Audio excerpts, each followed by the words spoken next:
Electric cars. The funky thing that all environmentalists and car lovers alike focus on in the battle to help out the environment. And in the fight to continue to make our environment better and less like this. And a policy that the US and world governments would come up with would be use the idea of the electric car and bring it to a whole new level.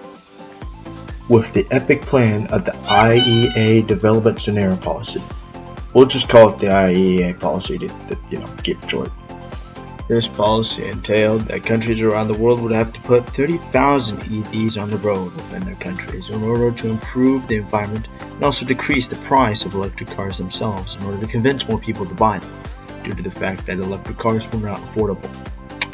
This would in turn make everything nice and beautiful and would once again decrease greenhouse gas emissions and carbon levels, as people would be focused more on the sustainability of the vehicle rather than the bad, evil gas-powered cars. All of this was done as part of the subsection of the Paris Agreement, with most countries relatively agreeing on the plan and course of action with the deduction of emissions. It also fell technically under the Kyoto Protocol, as it, falls under pretty please remove all the carbon dioxide, pretty please in the atmosphere policy. Or in smart terms, would make all industrial countries reduce their greenhouse gases at an overall level.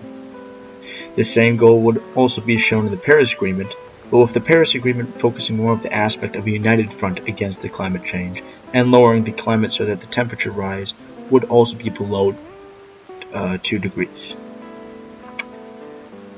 Last thing, future me, please freeze each question below, by the way, so that they can, do the funny questions. Yep, that's it.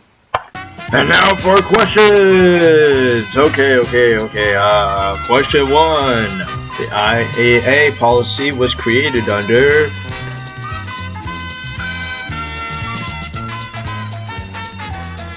If you chose answer A, you are right. Now on to question 2. The Kyoto Protocol set out the mission of...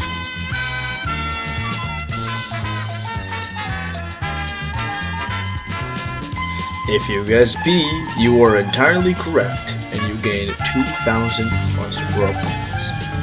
As said earlier, the Kyoto Protocol set out in making industrialized countries decrease their greenhouse emissions. And now for the last question. The Paris Agreement is similar to the Kyoto Protocol, as it also focuses on... If you guessed the answer C, you are indeed correct, as they both focus on decreasing emissions and greenhouse gases in the environment. Well, that's all the overview questions that we have. I hope you guys enjoyed the video. Hit like, subscribe.